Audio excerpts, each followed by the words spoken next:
बिस्मिल्लाहिर्रहमानिर्रहीम। रोज़े के मकरूहात यानी रमज़ान का रोज़ा रखे हुए हैं या कोई भी रोज़ा रखे हुए हैं, रोज़े की हालत में हैं, वो काम कर लेते हैं कि जिससे रोज़ा आपका मकरूह हो जाता है। फासिद तो नहीं होता, रोज़ा टूटता तो नहीं है, लेकिन कमज़ोर हो जाता है, रोज़े के सवाब में कमी आ जाती है। अब रही ये बात कि रोज़े के मकरूहात दो किस्म के हैं। एक वो मकरूहात जो मकरूह तहरीमी के दर्जे में हैं, जिससे सवाब भी कम जाता है, और एक वो मकरूहात कि जिनमें सवाब में कमी नहीं आती, लेकिन उस अमल का करना बेहतर नहीं होता है, मुनासिब नहीं होता है। मैं इस वीडियो में आपको एक एक करके तफसीलन आपके सामने जिक्र करूंगा। जैसा कि आप अगर देखना चाहें तो फतावा आलमगीरी जिल्द नंबर 1 सफ़ा नंबर 199, फतावा शामी जिल्द नंबर 2 सफ़ा नंबर 417 खोलकर देख सकते हैं। नंबर 1, गुनाह का करना। रोज़े की हालत में कोई भी गुनाह कर लें आप, बड़े गुनाह हो या छोटे गुनाह, किसी भी तरह का आप गुनाह का काम कर लेते हैं, इससे रोज़ा आपका टूटेगा नहीं, रोज़ा फासिद नहीं होगा, लेकिन कमज़ोर हो जाएगा।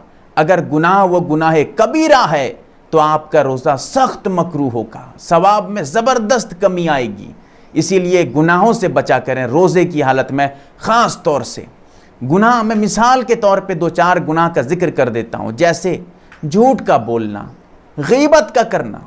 रोज़ा रखकर औरतें आपस में गीबत करती हैं, ये भी याद रहे सख्त मकरूह है। इसी तरह चुगली का करना और लड़ाई झगड़े करना रोज़े की हालत में, टीवी देखना, ये भी बिल्कुल मकरूह है, रोज़ा भी आपका मकरूह हो जाएगा। और फिल्म देखना, कसदन गाने सुनना, कसदन आप जानबूझकर गाने सुन रहे हैं, वो है मकरूह। अगर बिला इख्तियार कहीं पर गैर मुस्लिम बहुत ज़ोर साउंड के साथ, आवाज़ के साथ जो है वो गाने लगा दिए हैं, आप कुछ अपने काम पे लगे हुए हैं, या फिर जो है आप अपने घर में मौजूद हैं, रास्ते में जा रहे हैं, गाने की आवाज़ आपके कान तक आ रही है, बिला कस्द, आपके इख्तियार के बगैर, आपके इरादे के बगैर, तो इसमें रोज़े में कोई फ़र्क नहीं पड़ेगा। लेकिन हाँ, अगर उन गाने के अल्फाज को आप फिर गौर से सुनने लगेंगे, तब फिर आपका ये गुनाह में शामिल होगा, अब मकरूह होगा। और नंबर 2, रोज़े में किसी चीज़ को चखना या चबाना, यह भी बेला उज़्र है। ज़रा इसको तफसील कर देता हूँ मैं। चखना, जैसे मिसाल के तौर पे नमक है, नमक आप ज़बान पे लेके ज़रा से ज़बान पे लगा देते हैं, या फिर जो है आप कोई सालन वगैरह है या शरबत वगैरह है, उसमें वो शरबत वगैरह जो है मीठी हुई या नहीं, शक्कर कितनी है उसमें, आप उसको जानने के लिए ज़रा से ज़बान पे आप लगा देते हैं, चख लेते हैं, इससे जो है आपका रोज़ा नहीं टूटेगा। इसी तरह चबाना, छोटा बच्चा है खाना नहीं खा पा रहा है, आप उसको चबा कर खिलाते हैं, आप खुद चबाते हैं और मुंह से निकाल के उसको खिला देते हैं, ये चबाना। ये मकरूह उस वक्त होगा जब बिला उज़्र हो, अगर कोई मजबूरी है, कैसे किसी का शौहर है, अगर सालन में ज़्यादा नमक हो जाए या कम नमक हो जाए, वो गुस्सा हो जाता है, मारने लगता है बीवी को, अब उसके लिए इख्तियार है, जायज़ है, बिला कराहत कि वो उसको चख सकती है, कोई बात नहीं। इसी तरह जहाँ सख्त ज़रूरत है, मजबूरी है, उज़्र है, वहाँ पर चखना मकरूह नहीं होगा, बिला उज़्र के चखना ये मकरूह होगा। अब ज़रा इसमें यह भी याद रख लीजिए, चखना है और चबाना है। अगर अंदर चला गया हलक के, शरबत लेके पी लिया चखने के नाम पे, एक चखना ज़बान पे लगा देने से उसका टेस्ट पता चल जाता है, ये तो चखना है, लेकिन एक एक खा लेना चखने के नाम पे, शरबत, 1 गिलास शरबत पी गया, ये है चखना नहीं है, पीना है। ऐसे ही चबाने के चक्कर में आधा खा गया, ये खाना जो है चबाना नहीं है। चबाकर, अगर यानी ये कहना चाहता हूं, अगर वो चीज़ हलक के अंदर चली जाए फिर रोज़ा फासिद, अब मकरूह का सवाल नहीं, रोज़ा आपका गया, टूट गया रोज़ा। इसीलिए ये जो चखना और चबाना है, इसमें बहुत एहतियात की भी ज़रूरत है। और नंबर 3, लुआब जमा करके उसको निगलना, मुंह में थूक जमा करता है, थूक निगल लेता है तो कोई हर्ज नहीं है, कोई गुनाह नहीं मिलेगा उससे, रोजा नहीं टूटेगा। लेकिन जमा करता है मुंह में, बहुत सारी थूक मुंह में जमा हो जाती है, फिर उसके बाद उसको निगलता है, इससे रोजा नहीं टूटेगा लेकिन मकरूह हो जाएगा। जमा करके निकलना, बगैर जमा किए आमतौर पे जैसे थूक आती रहती है, निकलता रहता है आदमी, इससे कोई फर्क नहीं पड़ेगा, मकरूह भी नहीं है ये, इसको भी समझने की बात है। नंबर 4, बीवी से बोसो किनार करना उस हाल में जब अपने ऊपर कंट्रोल न कर सके। हाँ, अगर कोई आदमी ऐसा है जो अपने ऊपर कंट्रोल कर सकता है, यानी हम बिस्तरी तक जो है, जिमा तक नौबत नहीं जाएगी, हम बिस्तरी तक ये जो है बोसो किनार की वजह से हम बिस्तरी तक नहीं पहुंचेगा। अगर आदमी ऐसा है, बिल्कुल आप अपने ऊपर यकीन है, तो वो अपनी बीवी से प्यार मोहब्बत से बात कर सकता है, बोसो किनार कर सकता है। लेकिन क्योंकि ये उमूमन ऐसा होता नहीं है, इसीलिए फुकहा ये कहते हैं जो जवान आदमी है, जवान, क्योंकि जवानों में गर्म खून होता है, वो बर्दाश्त नहीं कर सकेंगे, इसीलिए जवानों के लिए मुतलकन कहते हैं कि तुम बीवी से बोसो किनार मत करो, प्यार मोहब्बत से बात कर लो, या अलग बात है, और बीवी के साथ बैठकर कुछ देर बातचीत कर लो, दूर मत जाओ, बीवी से दूर मत रहो, अलग बात है, दूर नहीं रहना है, लेकिन बोसो किनार मत करो, उसको चुम्मा चाटी मत करो, क्योंकि तुम जवान हो, फिसल जाओगे। इसलिए वो फुकहा मुतलकन मना करते हैं। फिर भी अगर कोई बिल्कुल यकीन हो जाए उसके ऊपर, वो इस तरह कर सकता है जिससे वो जो है जिमा तक न पहुंचे, अगर उसको यकीन है। और इसी तरह जो है बूढ़ा अगर आदमी है, वो तो उसकी शहवत जो है ज़्यादा गालिब नहीं रहती है, इसीलिए उसको इजाज़त दे देते हैं। तो इसमें ज़रा वही बात है मैं जैसे बता चुका हूँ आपको। और नंबर 5, दिन भर नापाक रहना या फिर बहुत ज़्यादा देर तक नापाक रहना। रोज़े की हालत में था, एहतिलाम हो गया, वो वैसे ही रहा, गुस्ल नहीं किया, नापाकी की हालत में दिन गुजारता रहा, और इफ्तारी का वक्त आ गया तब भी गुस्ल नहीं किया, पूरे दिन वैसे ही नापाक रहा, इससे भी रोज़ा नहीं टूटेगा, और लेकिन मकरूह ज़रूर हो जाएगा। इसी तरह नापाकी की हालत में था और बहुत देर तक नापाक रहा रोज़े की हालत में, ये मकरूह है, लेकिन ये मकरूह तंज़ीही है, बहुत ज़्यादा देर तक। हाँ, अगर इतने देर तक नापाक रहा कि जिससे उसकी नमाज छूट गई, क्योंकि नापाकी की हालत में नमाज का पढ़ना हराम है, जब नापाक है नमाज कैसे पढ़ेगा, और रोज़े की हालत में नमाज छोड़ दिया, नमाज छोड़ना गुनाह है। अब पता चला कि गुनाह की वजह से उसका रोज़ा मकरूह हो गया, इसको भी समझना है। लेकिन रोज़ा नहीं टूटेगा, अगर नापाक दिन भर रहता है तब भी रोज़ा नहीं टूटेगा, मकरूह ज़रूर हो जाएगा। इसीलिए मकरूह से भी बचना चाहिए रोज़े की हालत में, क्योंकि रोज़ा कमज़ोर हो जाता है। और नंबर 6, टूथपेस्ट जिसको आप कॉलगेट कहते हैं, या फिर मंजन होता है, या फिर जो है आप जिसको और ख़ास तौर से जो जवान होते हैं वो एक इस्तेमाल करते हैं जिसको गुल कहते हैं, उसको जो है वो इस्तेमाल करते हैं, उसको दांत सफाई करते हैं या कुछ मुंह पे ले कुछ घंसते हैं उसको, इसका इस्तेमाल करना रोज़े की हालत में भी मकरूह है। लेकिन हाँ, अगर इस्तेमाल करते करते ये चीज़ें हलक से नीचे चली गईं, ये चीज़ें अंदर पेट के अंदर चली गईं, गुल कर रहा था अंदर चला गया, बस रोज़ा टूट गया, उसका रोज़ा फासिद हो गया।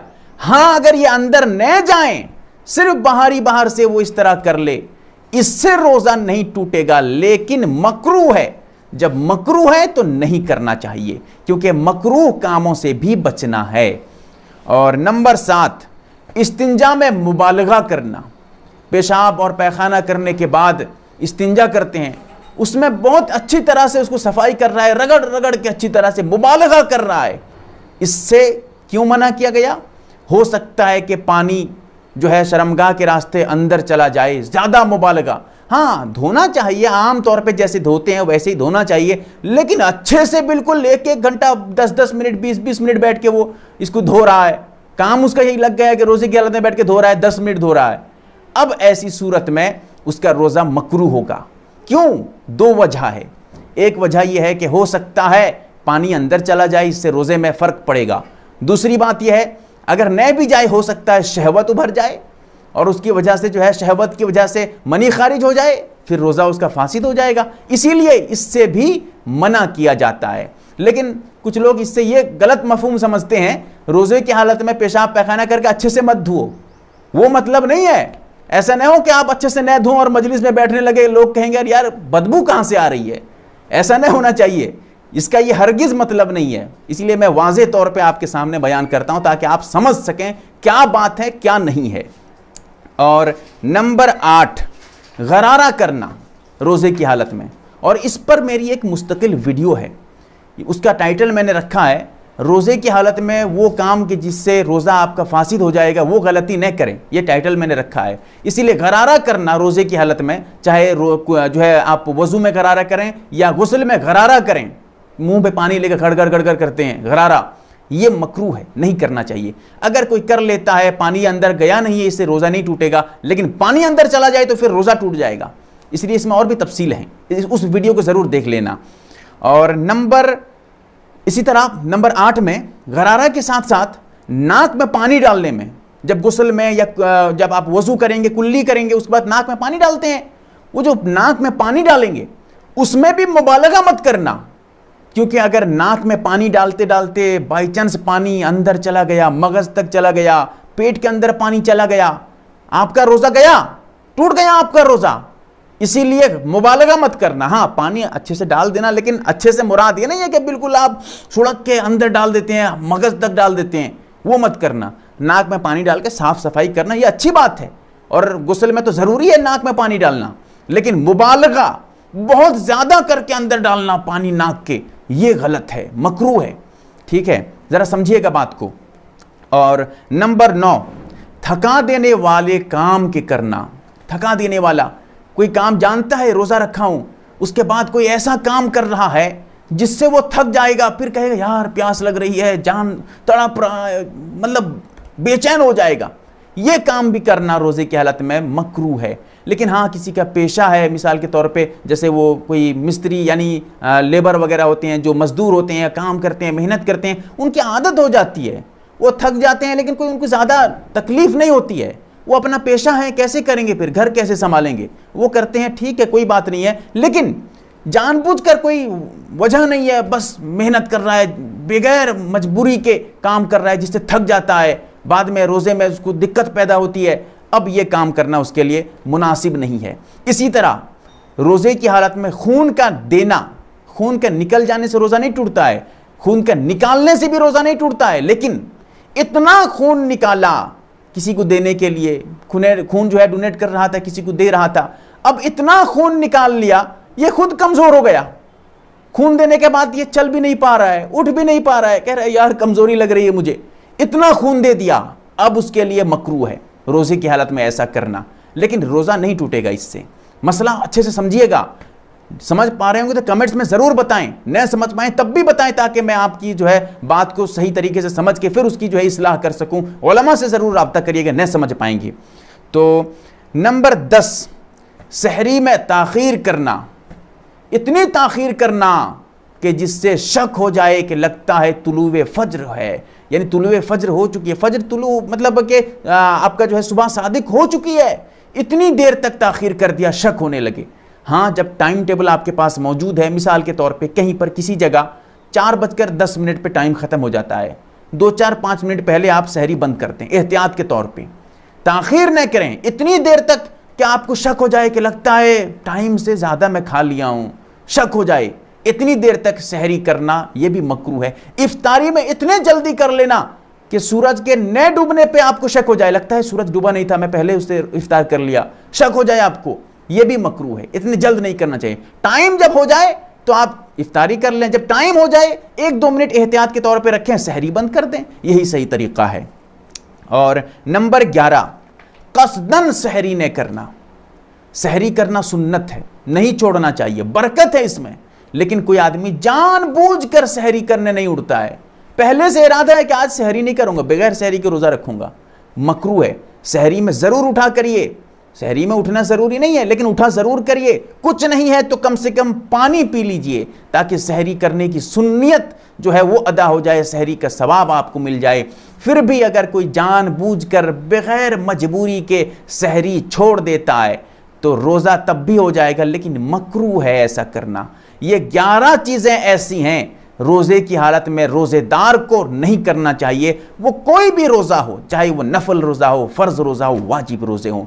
ये तमाम बातें मैंने आपके सामने एक एक करके बयान किया है। अल्लाह से दुआ करें कि अल्लाह ताला हम तमाम को सही समझ अता फरमाए। आमीन या रब्बल आलमीन। MARB दीनी मालूमात चैनल को सब्सक्राइब करें और घंटी वाले निशान को जरूर दबाएं ताकि हमारी हर नई वीडियो आप तक पहुंचती रहे। वीडियो को लाइक और शेयर जरूर करें और हमारी हर वीडियो आप अपने चैनल में डाल सकते हैं। मीज हमारे साथ व्हाट्सएप पर जुड़ने के लिए आप अपना नाम और मुकम्मल एड्रेस के साथ ऐड लिखकर मेरे व्हाट्सएप नंबर 8908939343 को मैसेज करें।